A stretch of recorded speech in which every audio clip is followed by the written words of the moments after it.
I'm Pete Hammond. I'm Todd McCarthy. And this is Take Two. And this is Oscar week here, Todd. And yes, so indeed. We're going to make our Take Two prediction somewhat critically, I guess, on what we think will win, what could win possibly, and what we think should win of these. And not always do we agree with the Academy. We'll talk about that next week when we find out what actually did win. But let's just dive into it and start with the acting categories. I'll start with Best Actor in a Leading Role. Nominees are Austin Butler in Elvis, Colin Farrell in The Banshees of Inisherin, Brendan Fraser in The Whale, Paul Mescal in Aftersun, and Bill Nighy in Living. And this is a tight race. In terms of trying to predict this, I've been back and forth all over the place. Usually, a lot of these things, you can figure them out. They're sort of decided by the time we get to the Oscars. Not this one. We saw Colin Farrell start the season winning at Venice and winning a Golden Globe, and then all kinds of critics awards for Banshees. Austin Butler won a Golden Globe for drama and also won the BAFTA for Elvis. And then Brendan Fraser won the Critics' Choice as well as a big award at SAG, actor at SAG. It's just a really tight race. So what do you think? Any of those indicators more than others? They can be. I think the industry ones are very important, and that's why BAFTA and SAG have crossover voters with the Academy. So you have to really listen to those. But they all have an influence one way or another. And this one, it seems so split, I think, between those three. I do think it's between those three. As good as Bill Nighy is and Paul Mescal, I just see it here with that. And I'm going to stick with my theory that the Academy can't resist someone playing a real-life star, a real-life person that they know who that is, Elvis Presley. We've seen this over and over in these categories, particularly people playing musical stars like Sissy Spacek 40 years ago with Coal Miner's Daughter, and Jamie Foxx with Ray Charles, and of course Rami Malek with the Queen and all of that stuff going on. Also adds a certain allure to it that maybe some of the other performances don't have, because they're showy performances, and they involve show business and so on. So there's some advantage there. So there's that and something to compare with, and he has really been everywhere during this season, making sure people saw it. And I also think the movie's very popular, and it's nominated for Best Picture, and that can be an advantage too. So I am predicting, in this case, who will win. I think it's going to be Austin Butler. I agree with you, but who would you vote for? Well, this is where I'm really torn, and I have to say Brendan Fraser's whole scenario, the comeback of it all, and what he did in The Whale is just extraordinary. So I probably would go in that direction, although I have to say Colin Farrell has been so great this year, not just in Banshees. I thought he was heartbreaking in Banshees, but he was in The Batman playing the Penguin and just brilliant there. He was in After Yang. He was in 13 Lives. I mean, this guy has had a year. If you give it for the year, it would be him. But I have to say, probably if I had a vote, it would probably be Brendan for the reasons of how far he's come back and how he did with this role. Yeah, I think you're right, but if I were voting in this category, and I think we should make distinctions. I would go for Nighy, who does have a lot of appeal just because of his whole career, and he's very, very charming, interesting, smart guy. And then Colin Farrell too, I think deserves it. I would pick one of them as a should win.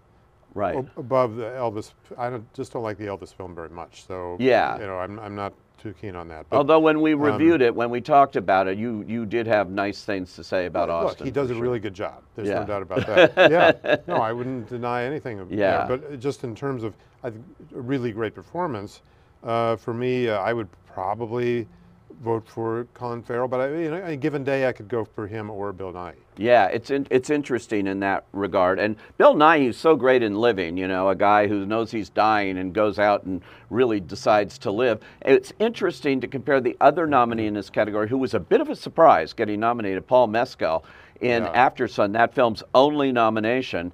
And you know, in that too, I mean, if you've seen the film, he's very almost suicidal. He's dealing with all kinds of depression in a way, and he's on his last binge, basically on a vacation with his daughter. Yeah, how do you explain that? It's not a very well-known film or actor, frankly. So right. it was an interesting. Someone slipped through that you wouldn't have guessed. I had no idea they actually saw that movie. I agree. Well, there you have it. Okay, performance by an actress in a leading role. I have all along, all season long, you know, predicted, well, this is an easy win for Cate Blanchett. What a role in Tar. I mean, these don't come along often, even for Cate Blanchett. For sure. Yeah. And, you know, she just knocked it out in this and won at Venice right there, right from the beginning, and has won all the major awards, BAFTA and everything, until she actually lost at SAG, where all the momentum seems to be going with Everything Everywhere with Michelle Yeoh, who's wonderful, but I don't know how you take it away from Cate. How do you explain that? Because she was so great in that. Yeah. And I don't think you can say that about Michelle Yeoh. I mean, it's fine, but my God, I mean, there's really no comparison. So I don't know how is that, in your opinion, mounted up such a you know, strength at the end of the season? Sometimes there's a scenario for an actor that just builds. You know, Cate's won 2 Oscars already. Well, that shouldn't matter. I know it shouldn't matter, but sometimes it does. And then you see them giving speeches and heartfelt speeches, and you see it just as the voting's going on. All of a sudden, there's this new wave, and we have a race here where I didn't think we had one. I really thought this was Cate's to lose, and well, I'm still going to stick with Cate to win. You know, the Academy has a big international block and all kinds of people coming that the SAG didn't have, and they both won Golden Globes because one's a comedy and one's a drama. So it's a tight race. There's no question about it. I could see it going to Michelle Yeoh, so she would be she could win. Also in this category, we have Andrea Riseborough, who's the most controversial of the group. I mean, through the campaign, the grassroots campaign, she wound up with a nomination. Her fellow actors love her, but it's everyone in the Academy that is voting on the final thing here. And they would have had to see this movie that made $27,000 to Leslie in the first place. And I think outside of the Actors Branch, they probably haven't seen it. So I would discount her. Ana de Armas is playing a really well-known person and doing a great job in Blonde, but the movie isn't beloved. So that's just it. It's not a well-liked film. And you know, the one great thing about that film is the performance. Yeah. But I don't think it's appetizing enough. I don't think it's enough like my theory on Elvis and Austin Butler. I think he will. I don't think she will, but boy, was she good. And then you have Michelle Williams, who's always good, and this is her 5th nomination in The Fabelmans. I just don't think there's enough heat that's built on it. It's not a strong enough film or as demanding a performance as some of the other ones. Many people thought she should have been in the supporting category, but she herself was determined to put herself in lead and make a point, as she said, for mothers and these roles that tend to get discounted. Oh, that's supporting. So even though it's the Spielberg character's the lead really here, she's here in this category, and good for her on getting nominated. I'm going to say Cate Blanchett wins it, and actually I have to say that is who should win it. I was going to say, if anyone deserves it, she does. So I'd be a little upset if someone else won it, frankly. Yeah, well, I'd be happy for them because I'm happy for everybody at Oscar but you know what I mean. Let's just say I think she really deserves it. And I love Michelle Yeoh. Michelle Yeoh sat in that chair a few years ago and didn't get nominated for Crazy Rich Asians and has never gotten nominated before. So you always love those kinds of moments. And this may be a big sweep kind of event that we're having for that movie. Now let's go to the supporting roles. Best Actor in a Supporting Role. I think this is the easiest one to call. I think it's Ke Huy Quan in Everything Everywhere All at Once. He's won everything but BAFTA.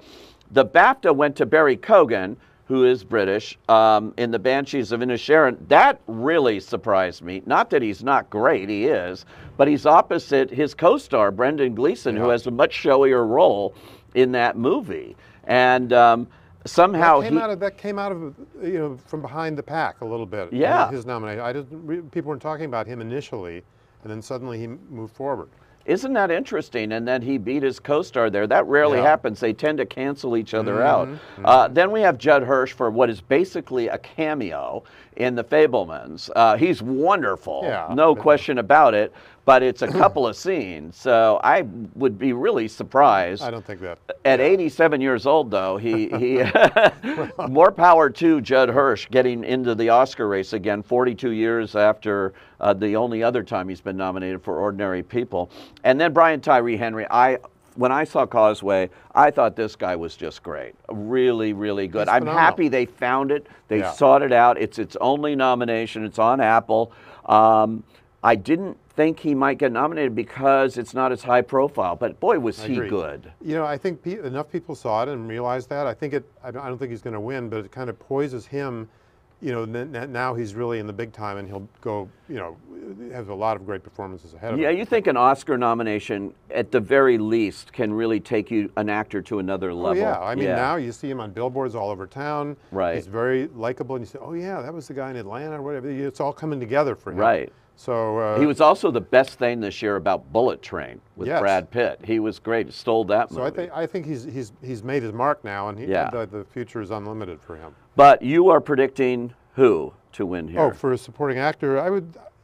That's tough, but Barry Keoghan, I think, would win. Wow, Todd is going for a dark horse on this one because that is he won the BAFTA, but if he won here, that would be considered a big upset because, first of all, Ke Huy Quan is a wonderful guy. He is so nice. He's been out there. He runs up to me whenever I see him and said, I really loved our interview.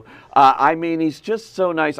First of all, I don't want to use the word campaigning with him because I think he's the most genuine person I've met on the circuit in a long time. So excited to have this second act in his life that he never thought he would have.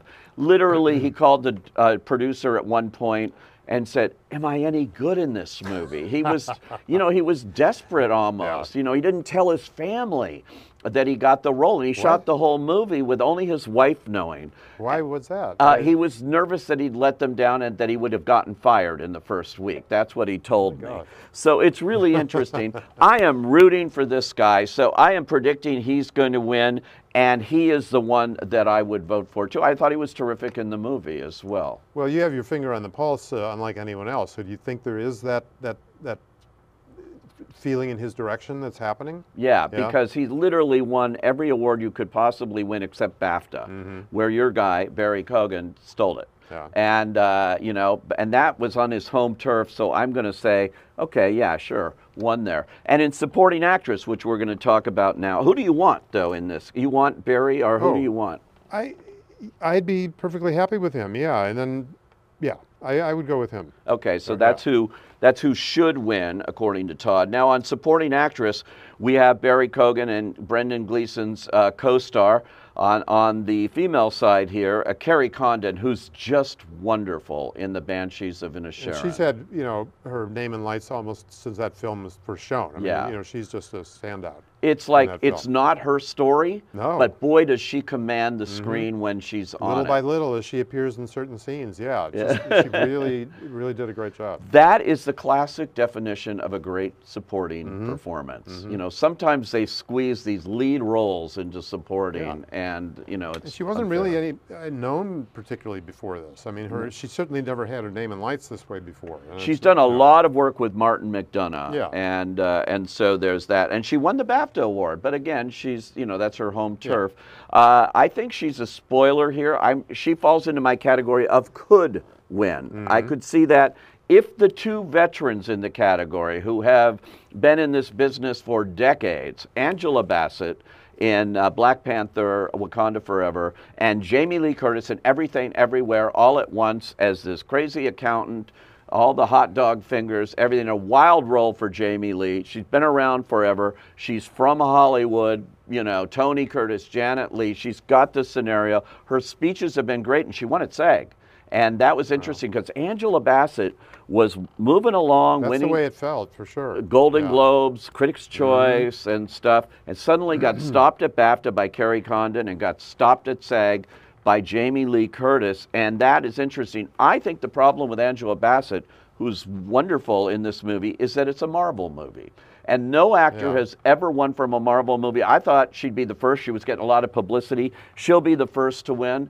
And I think that's hurt her here. I think the reminder that it's a Marvel movie, as good as she is in that, is doesn't work with the Yeah, actors. I think you might be right. There certainly be certain kind of reluctance to go for acting in a film like that. Exactly, which is a shame because she's terrific and it's a wonderful send-off, I thought, for Chadwick Boseman too. She took over that role in Wakanda in a different way and had a much more significant role than she did in the first Black Panther. So it would be great to see her win as a veteran. It would be great, in my opinion, to see Jamie Lee Curtis win. I mean, she's infectious to me. I've always loved her. Sure. And I think the industry just takes her for granted. She's always been there and always good.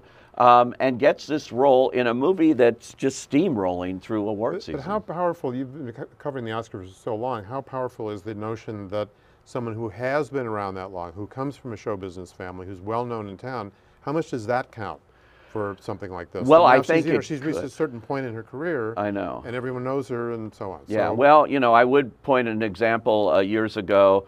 I think it was 1996 year, Lauren Bacall. Everyone thought Lauren Bacall, for sure. Hollywood royalty, whole thing, in The Mirror Has Two Faces, directed by Barbra Streisand. I think that was the problem. A lot of people didn't want to reward Barbra Streisand, that was the word at that time, for directing, because they thought, but I think Barbra, you're a brilliant director. I'll always say that, I always will.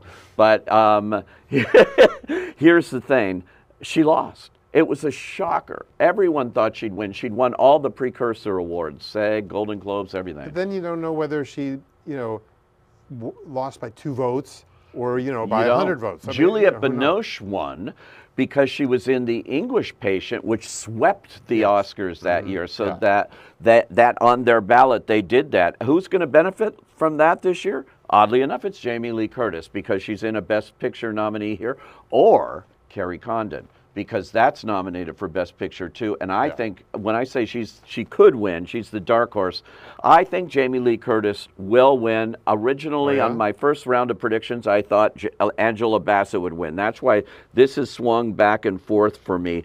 The one that I would vote for in the end, just because I thought she was so wonderful in it, is Hong Chow in The Whale. I was so happy she even got nominated, and she was so good as the caretaker in that movie. She won't win, but I would like to see that kind of recognition just come out of left field. Although, Jamie Lee, love you. Angela, love you. I don't know how to split it between you two. So Hong Chow. That was a surprising nomination. And a deserving one too. So that's where I'd go. Who do you think should win? Who do you think will win, and who do you think should win? Supporting actors? Yeah. Well, I thought that just out of respect and regard for her, Angela Bassett would probably win. Yeah. But I think there might be enough prejudice against the kind of Marvel sort of film as taking seriously as performances that I kind of think she won't. So my own sympathies, were for Kerry Condon. Yeah. And I have been since I saw the film. I don't think there's been someone to touch her since then. So I would go for her. Do you think she'll win, though? I'd say she's a pretty good chance. Okay. Yeah. So you're predicting her on both ends? I guess I would. Yeah. Okay. Well, we'll see how right we are on that. Director, the Directors Guild usually is right here, and they went with the Daniel Scheinert and Daniel Kwan for Everything Everywhere All at Once, which has been winning all the Guild Awards. It's very hard to go against that wave here, but you have Steven Spielberg here. He's won twice in the directing category. This is his own personal story. I thought he might have pulled out a win at the Directors Guild. He didn't, and for that reason, I'm predicting the Daniels to actually win here. But I think what a lineup of great directors here. Todd Field's first film in 16 years, Tar, and he did such a great job with it. Ruben Östlund in a movie that I know you didn't like, but I thought was great in Cannes, Triangle of Sadness. Got that kind of international slot that they sometimes give out. Yeah. And Martin McDonagh, who did a great job. I always think of him more as a writer, but he's a terrific director. He's definitely Banshees of Inisherin. But I think the Daniels will win. I don't think anybody else. Spielberg could win, and I think he should. I don't see that at all. I would mark him off just for doing this and and making this movie as complex as it was. It wasn't just, here's how I became a director. It really told the story of a family and a guy discovering stuff in his own life, and I thought he did a great job. So I would check off Spielberg here. Well, this may as well be the time for me to say I cannot stand Everything Everywhere. I hate it. I think it's a terrible. I tried to watch it the first time I walked out. I thought it was unbearable. How far did you get into it? Well, about 30, 40 minutes, and I walked out in a movie theater. But then, when everything was happening for the film, I sat down and I strapped myself in. I'm not going to move. I'm going to watch the whole thing. Yeah. I still think it's terrible. I think, if it does win Best Picture, I think it's going to be one of those films that within a year or 2 or 5, it's going to be. How did that happen? To criticism. How the hell did that film get kind of like Crash or one of those? Yeah. So I really think it'll be, in the long run, a big puzzle and an embarrassment if that film wins. It's a remarkable. We'll talk about it when we get to Best Picture, but it is remarkable the run it's had here with the Industry Guild. Yeah, it's hard for me to believe. Yeah. I mean, you probably do, but I don't hear people just enthusing and saying this is the greatest thing I've ever seen. Well, I'll get to it when we do Best Picture, but so in terms of director. I think it's a total write-off as far as I'm concerned. Okay, so but do you think they'll win? I'm afraid they will, yes. Because I really don't see who else would win. Yeah. Who would you like to see from this list? Well, I would go, I think the film that I think is the best, well, the two are Banshees of Inisherin and All Quiet on the Western Front. Right. Yes. Of course, All Quiet is not nominated for directing. Exactly. Here. So therefore, you know, for my own voting, I would go for Banshees. And then also I would say could win. You know, as I think he'd be the second candidate. Martin McDonagh. Yeah. Yeah. Okay, so he's a could. But I don't think he will. He's a could and a should, but the will is a. Unfortunately, everything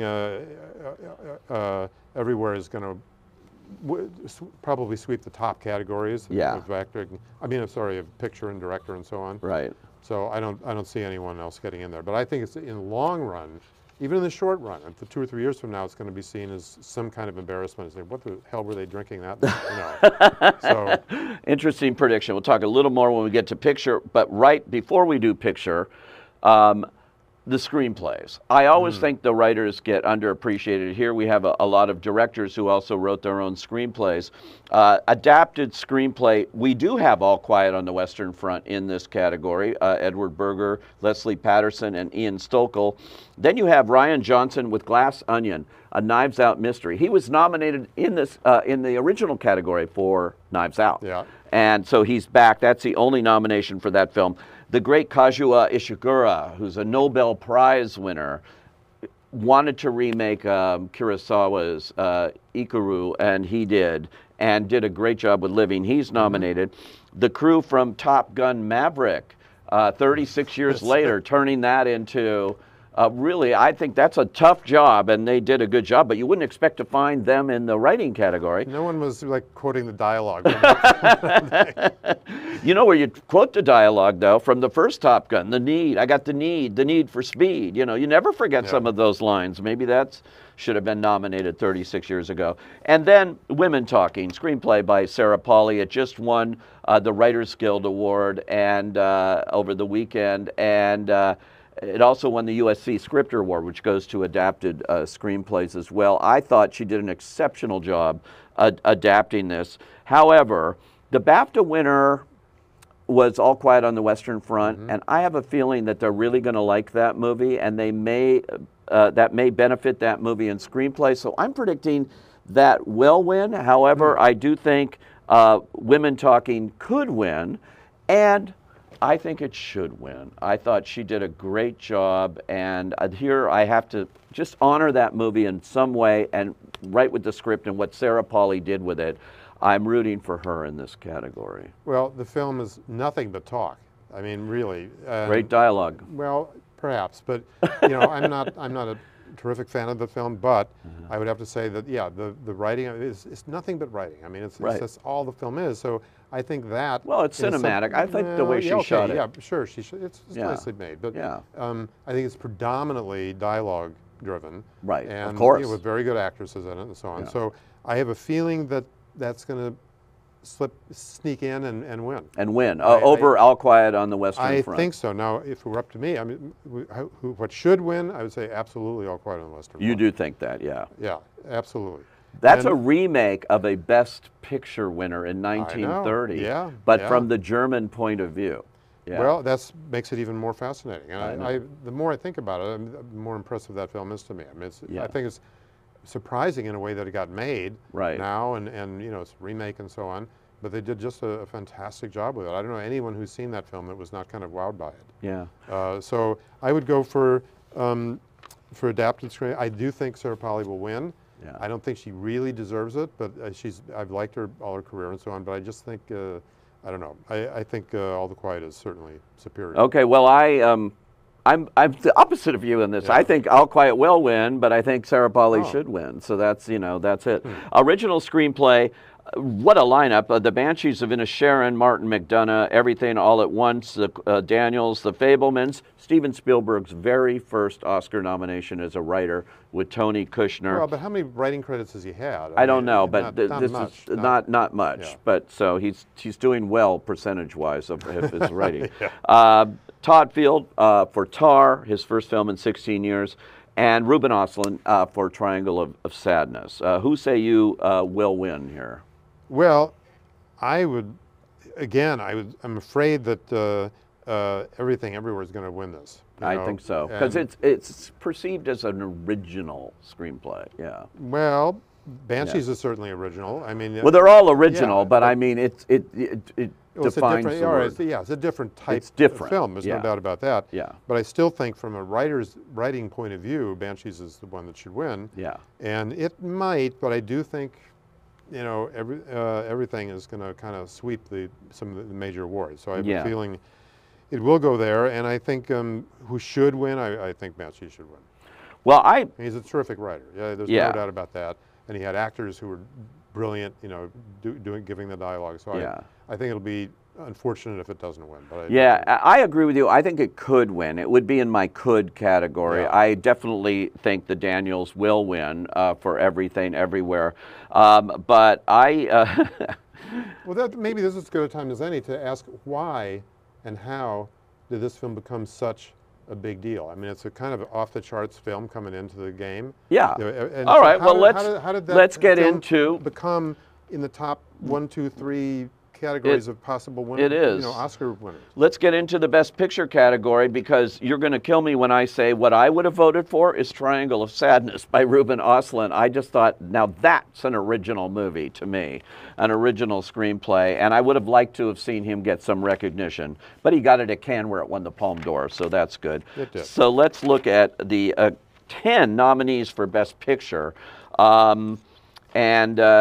All Quiet on the Western Front, Avatar: The Way of Water, The Banshees of Inisherin, Elvis, Everything All at Once, The Fabelmans, Top Gun, Tar, Triangle of Sadness, and Women Talking. That's 10 movies there. And this is the only category the Academy votes on a weighted ballot. You have to, your favorite, you put number 1, and your least favorite, you put number 10, and you have to number them. And that's how they count them, and that means something can sneak in that's not winning somewhere else here. One question I've always had about this, what if you don't list more than 2 or 3 films? Then your ballot can be tossed. If, say, you voted for Triangle of Sadness and you had Women Talking as your second choice and Elvis as your third. Now, if those are eliminated, those movies are eliminated in the ballot counting, your ballot's out because you didn't have a fourth choice for them to put on top of the pile of what's still in there. So that's how it works. Basically, if you voted for Triangle of Sadness, that's eliminated right away, didn't get nearly enough votes. They will then look at what was your number 2 choice. And if your number 2 choice was, say, All Quiet on the Western Front, that goes into that pile. That's still alive for that movie, and it counts. And that's how it works. That's why this has been the category that's produced so many surprises. But if you put only one film, if you say Best Picture, whatever, in a show, you know, that's a dumb move in the kind of weighted ballot.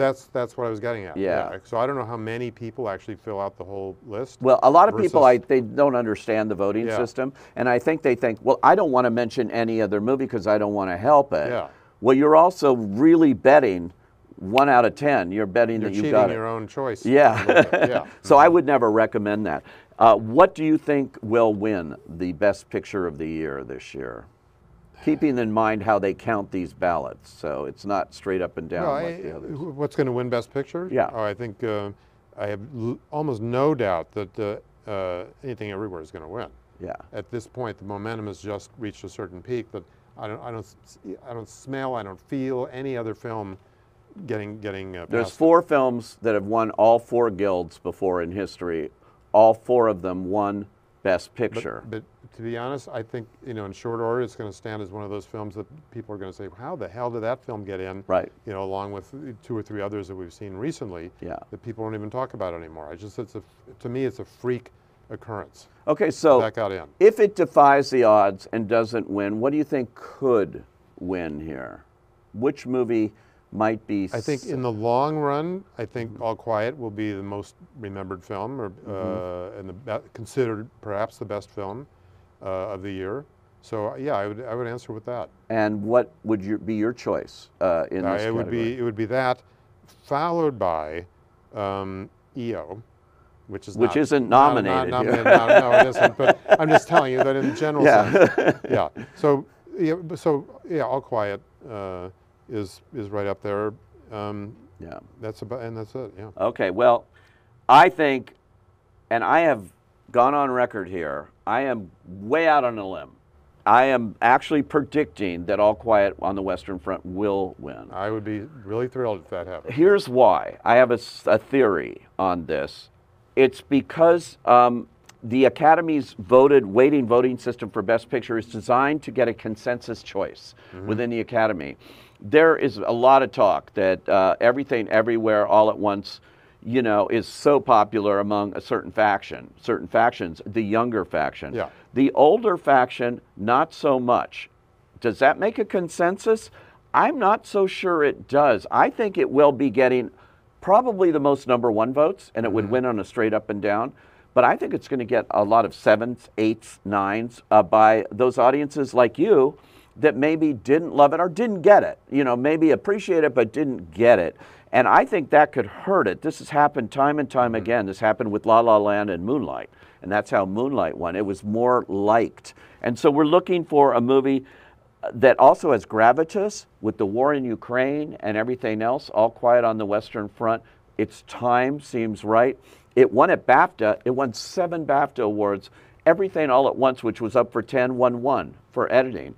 That particular Academy went a different direction. I think this one is likely to too. It's a long shot. I called it 100-1, but I think it could win. I think it actually will win. It's not my could win. The could win is Everything All at Once because it's obviously won all the guilds and everything. Now, how can I say it can't? It could.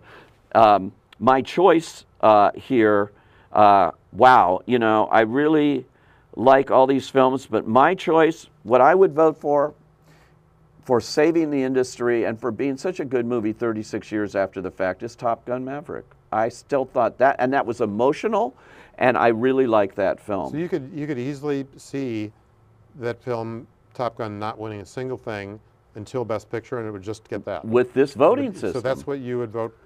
That's what I personally would. I don't think it's going to win. It could be a real upset. But it could be. But do you think it will overcome Everything?